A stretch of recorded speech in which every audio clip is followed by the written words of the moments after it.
সেদিন দেখলাম বাংলাদেশের এক নেতায় আলেম ওলামারে ডাক ছাড়তে আছে, আইও খেলা হবে। বড় কইল কি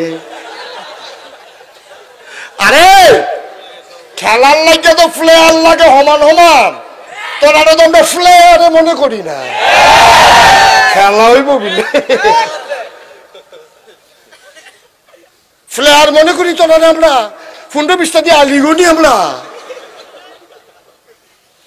খেলা হইব। যা খেলা দেখানোর আমরা খেলা দেওয়া হয়েছি না।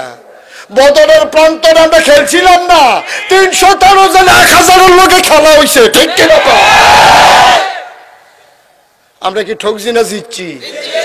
70টারে কুবাইয়া শেষ, বাহি 70টারে দৌড় হাইছে, ফিস মোড়া বান্ধে হতাই লাইছে। বাহি যেটি দৌড় দিছে, ওমা গো কইয়া কোনোটার ফাঁসা নাই, কোনোটার রান নাই, কোনোটার হাত নাই, ওমা গো কইয়া গিয়ে মক্কা শরীফ পড়ছে। হেই খেলা, খেলা হইব। কারে কি তা কয় বুঝে না, উনি না নবাস হইয়ার জানা ব্যাকল কয় খেলা হইব, বড় কয়। খেলতে হলে সমান সমান ফেলে আর লাগতো না। তোরা আমরা ফেলে আর মনে করি খেলবি না, শর্ট লইতি না, তুই খেলছিস কি? তুই খেলা খেলুন না, খেলুন না, আমরা দেখছি না। এটা কি বুলের বাক্স নিয়ে দৌড় দৌড় মনে করছো? এটা খেলুন না, প্লেয়ার খেলা হইব। কারে হুমকি দেয়? আলেম ওলামারে হুমকি দেয়। বেড়া আমরা পরিচয় তোরা চিনছ? আল ওলামা ওয়ারাসাতুল আম্বিয়া, ওলামায়ে কেরাম বলো নবীর ওয়ারিস। যুগে যুগে নবীরা ওয়ারিসটা খেলতে খেলতে তো এখন আইছে। নতুন খেলুন না, ঘন ঘন খেলতো চাই, নতুন খেলুন না। পুরান খেলোয়াড় জিগায় কেডায় নামছে, কয় হেতে না, কয় হইছে না, আমার লোক হইছে না। খেলোয়াড়ও সমতা লাগে, খেলতে হইলেও সমতার লোক লাগে। সাইডে সাইডে না আসতে হয়, দুইয়ে সাইডে আসতে হয়। থাক, বুঝছে না বোধ হয়।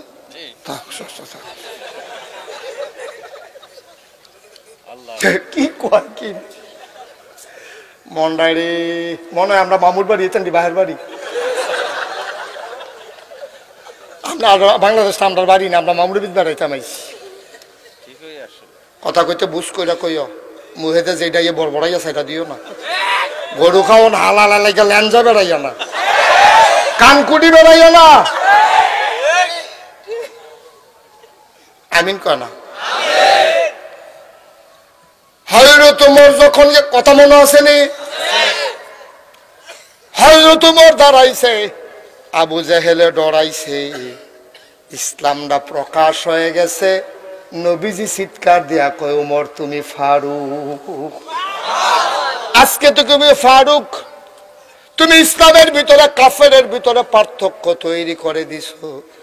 ওই দিক দিয়ে আবু বকর হইল সিদ্দিক, ওমর হইল ফারুক, উসমান হইল গনি, আর আলী হইল মর্তজা। এরি বেড়াইত তোরারে যে কয় খেলা হইব, তোরার খাচ্ছতে কয় বেড়া ফলাফাই নিবি বাঘের বাচ্চার মতো। বাঘ বেড়াইয়া তোরারে দেখলে যেন দৌড় দিয়া লাই, হাতে টান খাইয়া হুগাইয়া মজবুত চইছ তোমরা। বাঘ মুসলমান দেখলে দৌড় দিছে, আর ওখানের ফলাফাই কুত্তায় ঠক্কর দিলে ফাল দিয়ে গিয়ে ফানিত পড়ে। ডাইল খাইও ডাইল, মুসলমানের ফুতাই বেড়া তোরাই তান দিলে কইজা বানাইছ। মুসলমানের ফুতইবি বেড়া বাঘের বাচ্চা, ধমক দেওয়ার লাগে রে, আইটা গেল তোমলাই। মুসলমানের ফলাফল নিবি বেড়া বাঘের বাচ্চার মতো, এক একটারে দেখলে যেন মনে হয় আইতে আছে। আর তোরা এই হুগাইয়া মুগাইয়া মুসমুচ্চ ইয়রিস নানান টান খাইতান দি, খানা ঠাড়া পড়ছে রে তোরা। ডাইল খেতে যাস কিতিয়া না, এটা কবির ষড়যন্ত্র। মুসলমানের ফুতাইতে যদি ঘুম ফাড়াই রাখুন যায় তো তো সবই শেষ, ঠিক কিনা কও? এই মুসলমানের ফুতাইতে ঘুম ফাড়ানোর লাগিয়া এই নেশার জিনিস ইন্ডিয়াতে বাংলাদেশও সাপ্লাই দেয়। আমি ইন্ডিয়ার ভিতরে অনেক জায়গায় মাহফিলে গিয়েছি, আমি দেখেছি যে ওই জায়গার বর্ডার বেল্টে অনেক মানুষ ধনী মানুষ। আমি আমার যারা ভক্ত মুরিদ তারা জিজ্ঞেস, ও তারা তো ধনী হইল কেমনে? কয় গাঞ্জা বিচ্ছা। আমাকে কিনে কারা? কয় বাংলাদেশের তারা। গাঞ্জা করে ইন্ডিয়ার তারা, আর খায় আমরা তার। আমরা এই ইলিশ মাছ, সাতপুরের ইলিশ মাছ বেড়া একবার ভাজি করলে আরেক তারা গন্ধহীন ভাত খাইয়া লাইছে 3 প্লেট। হে ইলিশ মাছ দিয়ে তো গাঞ্জা আনে, গাঞ্জা দিয়া ইলিশ মাছ দিয়া গাঞ্জা আনে। কত বড় বড় হইছে চিন্তা করো।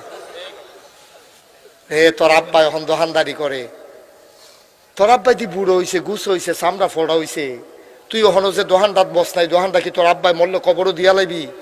তুই যদি সারারাই ঠান্ডু হান্ডু করে ঘুরস, নানান টান খাস, এরপরে যে তুই যে গরম হইতে থাকস দিন আর 2:30টা পর্যন্ত দোকানটা চালাই গেল। দোকানটা তোর আব্বাই থাকতে থাকতে তুই ব্যবসাটা শিক্ষা লস না গেলে, তোর আব্বাই থাকতে থাকতে তুই গৃহস্থিটা শিক্ষা লস না গেলে, তোর আব্বাই থাকতে থাকতে তুই ব্যবসাটা শিক্ষা লো, তোর গৃহস্থিটা শিক্ষা লো, ভাত খাইয়া যাইতা না। তোমরা যেই নমুনা শুরু করছো, সত্য কথা, ঠিক কিনা কাও?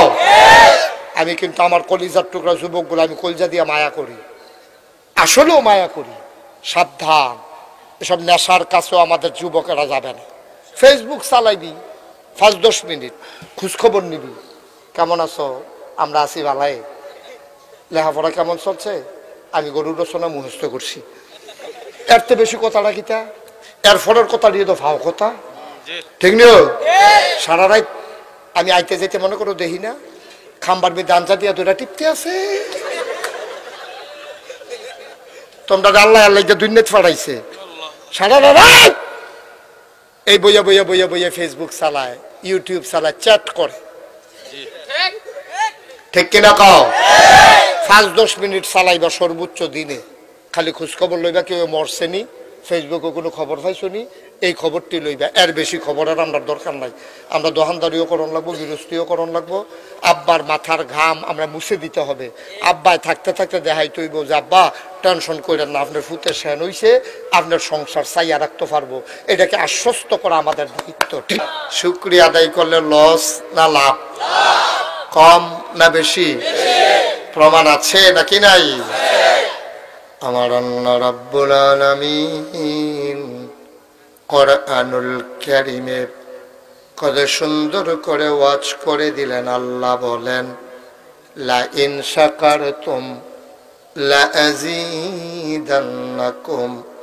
ও দুনিয়ার মানুষ, নিয়ামত পেয়ে যদি শুকরিয়া আদায় করবে, যেই নিয়ামত পেয়ে শুকরিয়া আদায় করবে, শুকরিয়া আদায়ের কারণে ওই নিয়ামত আমার আল্লাহ আর বহুত গুণে বাড়িয়ে দেবেন। বলেন সুবহানাল্লাহ।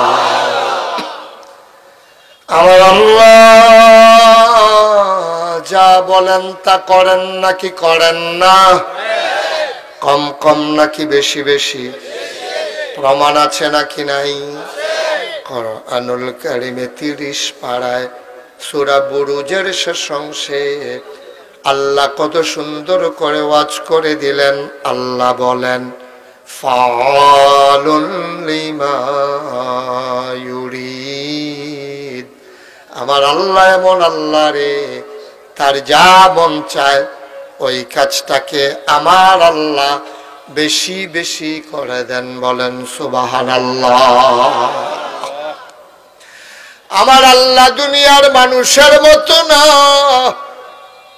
দুনিয়ার মানুষ বলে একটা করে আর একটা, ঠিক কিনা? দুনিয়ার মানুষ বিপদে পড়লে একরকম, বিপদ দূর হয়ে গেলে আরেক রকম, ঠিক কিনা?